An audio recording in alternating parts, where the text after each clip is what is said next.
N'a continuer avec anglais qui est besoin chaque jour. We'll continue with English that you need every day. Puis bouton like là, abonner et puis partager. So vocabularies today are things that you use every day, things you need to know. For example, home. Home, c'est n'importe bagay. Il n'y a pas besoin d'un kay, il y a un appartement, il y a n'importe quoi habiter. Si question chambre, you ba pour dormir à côté, that's your home. N'importe côté où était ou dormir, c'est là où venir pour reposer après travail, that's your home. Il y a une machine, tu es dans la machine. Si vous avez un on demande pardon. So all these things are your home. Okay, so let's look at some housing vocabulary. All right, so we'll see the first one which is apartment.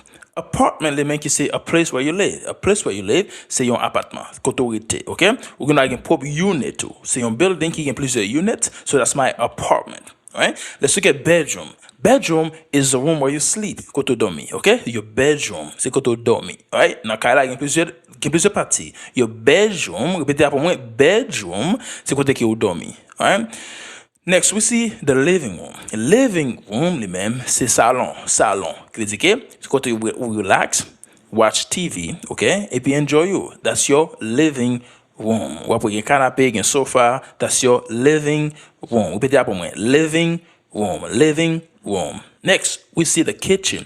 The kitchen is where you cook, okay? Where you cook your meals, okay? Your food, okay? So the place where you cook, là, vous gagnez the microwave, vous gagnez the oven, vous gagnez the stove, okay? Stove qui c'est réchaud, microwave qui c'est microwave, et puis oven qui c'est four, okay? You got the counter, okay? Vous gagnez tout barré ça dans kitchen. Next, we see the laundry room. The laundry room, lui-même, c'est côté que vous lavez radou, okay? Where you wash your clothes, okay? So you have the washer and the dryer, okay? In the laundry room. Laundry room. Côté washer, dryer, yeah, with this laundry room. Next, we got the swimming pool. Si que vous avez un pool là, qui c'est piscine. Swimming pool, c'est piscine. So that's where you swim, okay? You swim and relax and enjoy in the swimming pool. Swimming pool. Répétez, swimming pool. Next, we see a roommate. Roommate, c'est un monde qui habite avec vous. Par exemple, dans ce sens-là, si un monde vous partagez une place avec lui. But il n'y a pas forcément besoin dans la même chambre, nous avons le même appartement ensemble. Par exemple, si vous avez un appartement qui a deux chambres, vous avez un roommate. Ça veut dire que vous chacun une chambre. That's your roommate. Malgré room veut dire chambre, mais veut dire qu'il y a un compagnon, ok? C'est que, mais il n'y a pas forcément besoin de dormir dans la même chambre. Si nous dormons dans la même chambre, tout ça, pas un problème. But nous devons aller dans le même appartement, il y a plusieurs chambres, but nous chacun une chambre par nous. That's your roommate. Roommate. Américain toujours American get roommate Anpil pour aider au payer bill, okay? A person who lives with you, okay? Ou bien somebody you live with. That's your roommate. Okay, let's look at rent. Rent, les mecs qui veut dire que le voyage. Okay, money that you pay to live somewhere. L'argent que vous payez pour que vous habitez un côté, ça relève rent. Rent, okay? My rent is up to date. Ça veut dire que moi paye plus comme je dis, okay? Next, we see utilities. Utilities, c'est l'argent que vous payez pour boire d'eau by itself. Par exemple, water, electricity, and gas. Okay? Okay, utilities, couvre water, electricity, and gas. Ça veut dire que tout ça est tombé en bas. Utilities. Répétez pour moi. Utilities. Utilities. Utilities. Okay. Next. Let's see what's included. Like while en famille, yon appartement, il y a de qui ça qui est included, qui ça qui est separate.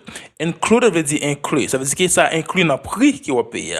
Separate veut dire qu'il est séparé des prix qui va payer. Okay? So included, you can dire que water is included. C'est que si vous doit payer $1,200, 1,200 ou du moins 1,500 qui c'est $1,500, you can do water is included, veut dire que de l'eau elle-même est inclus là-dedans.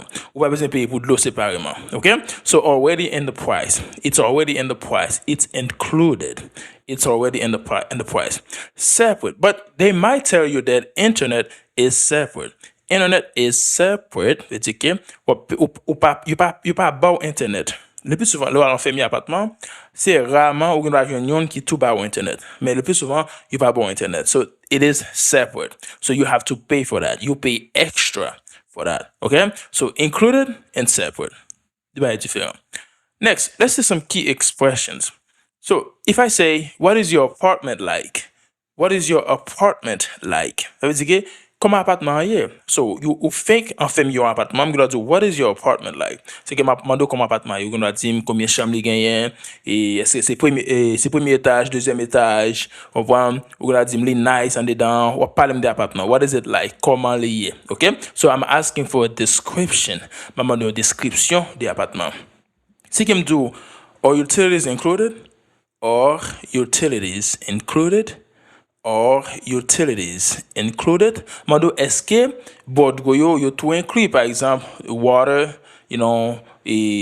electricity, by ça. Mando eske tout inclus là-dedans, okay? So I'm asking about the price, mando priya, and also eske tout bagay ça inclus dans priya, okay? All right. Next, some more expressions. Si kem do come over sometime. Si ke ou fè kon fè yon apartment, ou di come over sometime. Come over sometime. Ve di ke ou vle m vin visite ou parfois. Okay? Come visit. It's an invitation to visit. Okay? Ou vle m vin visite ou parfois. Come over sometime. Se ke pase wèm parfois. Come over sometimes. Pase wèm. Fon pase parfois. Okay? Come over sometime. Si ke ou konsan mi, ou gona di come over. Come over. Vini non. Pase wèm la kay la. Come over. Okay? All right. Now, let's see the difference between there is and there are. Okay? So, like we say there is, par exemple, there is a kitchen. There is a kitchen in the apartments. Of course, tout appartement qui cuisine. There is a kitchen. We say there is, parce que say one thing. There is one thing, one kitchen. Okay? We say there is for one thing. Gagné. Okay? Yon seul. Okay? Mais si il y a plusieurs bagages, we say there are. There are. Par exemple, there are 3 bedrooms. There are 3 bedrooms. Il y a 3 chambres. 3 chambres, okay? Voilà, vous utilisez let's say 2 or more things. Vous utilisez there are pour pluriel, pas vrai? Alright, mais si c'est un seul bagage, vous dites there is. Alright, so, si kem do where is it? Where is it? Vezi ki kote liye, okay? Par exemple, I'm gonna do next to. Par exemple, the pool is next to the building, okay? Ki kote, where is the pool? Where is the pool? Pool la is next to the building. Okay, next to, vezi ki bokotel. Si kem do li bokotel, yon bagay is next to it. Li bokotel, okay? Next to. Apon sa. Mais across from, vle di l'autre bord, en face li. Par exemple, si kem do the store is across the street. Vezi ki, store ou bien market là ou bien li en face et l'arrière li l'autre bord l'arrière of course le dit l'autre bord en face on bagay ou bien l'autre bord bagay là but next to le dit bok hotel voilà so of course le dit l'autre bord next to le dit bok hotel voilà ok so apprendre ça yo.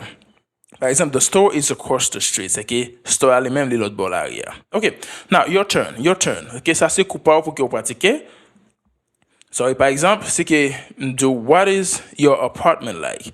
Koto ete a comment li? Ou bien, what is your house like? Ou gonna décrire pour moi. Par exemple, on gonna dire, there are, ou bien combien de chambres? There are 3 bedrooms. Ou ka dire ça dans commentaire. Ou ka pratiquer pour compte tout. Ou peut dire, there are, pour combien de chambres qu'il y a, ou bien combien de bathrooms qu'il y a. Ou ka dire, I pay, combien qu'il paye? I pay 1,500 or 2,000 ou du moins 3,000. Ou dire, I pay, et ou mettez le nombre de cops qu'il paye. Utilities. What do you say? Utilities are included ou du moins separate? Utilities are included ou du moins separate? Okay? Utilities are included ou du moins utilities are separate. Par exemple, utilities c'est de l'eau, courant, by ça. Okay? We're gonna say there is a, et puis next to ou du moins across from it. Par exemple, we're gonna say there is a pool next to the building or next to my apartment. There is a pool next to it. Next to it, veut dire qu'il y a hotel. Ou du moins, we're gonna say there is a restaurant across the street, okay? Or like across the area. There's a restaurant across from where I live, across from the building, voilà, l'autre bol area, okay? So, nous allons faire un test qu'on y a là, mais avant de faire un test, nous allons attendre une conversation, et c'est cette conversation que nous allons faire test là, okay? Et pour une seconde qu'on y a là, même pendant ma préparer ça, pour qu'il soit abonné, et puis partager. So listen to it. Listen carefully. Ça fait deux entraîner les oreilles. Are you ready? Let's go. So what is your apartment like? Oh, it's great. There are 3 bedrooms, a nice kitchen, a living room, and a laundry room. That sounds nice. Yeah, and there's a swimming pool next to the apartment building. And I usually study there, you know, the sun and all. Yeah, right. Oh, and there are 2 fast food restaurants across the street, so it's a quick way to get a meal. That sounds good. How much do you pay in rent? Well, I have 2 roommates, so I pay $275 a month. That's my share. Serious? That's a really good price. Yeah, it's not bad. Are utilities included? Gas, water, and electricity are included. The internet and cable TV are separate. That's a fabulous price. How on earth did you find a place like that? Just found it online. Wow. That sounds like a nice apartment. Yeah, come over sometime. Okay, I'll do that. Ok, là, vous capable voir Anpil dans vocabulaire de tout apprendre yo, expression yo utilisé dans la conversation ça.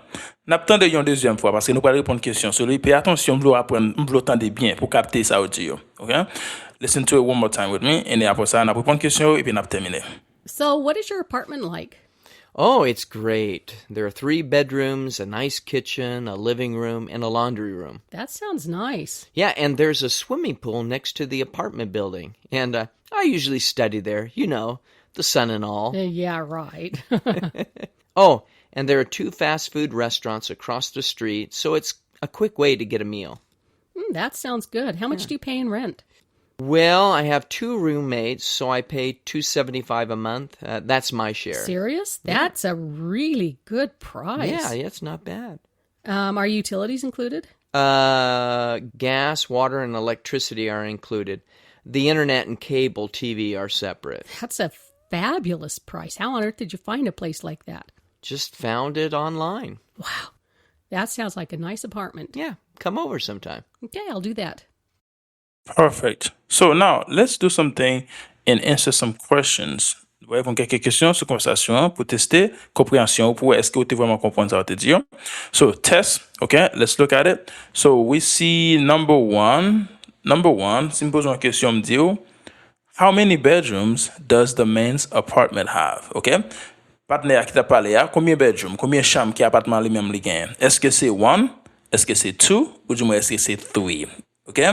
So réponse là c'est qu'est-ce que vous pensez? And the answer is 3. Okay? 3 bedrooms. Li gagne 3 chambres. Appartement li gagne 3 chambres. Number 2, si qui me dit the swimming pool is, est-ce que c'est next to ou du moins across from the building? Qu'est-ce que ça dit? Est-ce que c'est behind, qui c'est derrière building là? Qui c'est pool là? Pool là, est-ce qu'il est derrière building là? Ou du moins est-ce qu'il est next to the building? Bon côté building là? Ou du moins est-ce qu'il est in front of the building? I mean, the answer is next to the building. Okay? The pool is next to the building. All right? Si que question c'est how much does the man pay for rent? Combien il paye pour loyer? How much does the man pay for rent? Combien il paye pour loyer? Est-ce que c'est 235, 255 ou du moins 275? Réponse c'est 275. C'est comme ça, c'est combien il paye. Okay? Next, what business or across from the apartment or across the apartment? Qui business qui regarde en face appartement? Qui sont de business qui en face appartement? Est-ce que c'est clothing stores, qui c'est store côté au vendre ou du moins bookstores, qui c'est store côté au vendre livre ou du moins restaurants? Eh bien, réponse c'est restaurant, restaurant. Okay? Next, what service is not included in the rent? Qui genre de service qui pas inclus dans le rent là, dans le loyer là? Eh bien, réponse est-ce que c'est internet ou du moins gaz ou du moins electricity? Qui ça là qui pas inclus, not included? Eh bien, the answer is internet. Internet qui c'est internet. All right? So c'est tout. Et that's all I have for you guys today.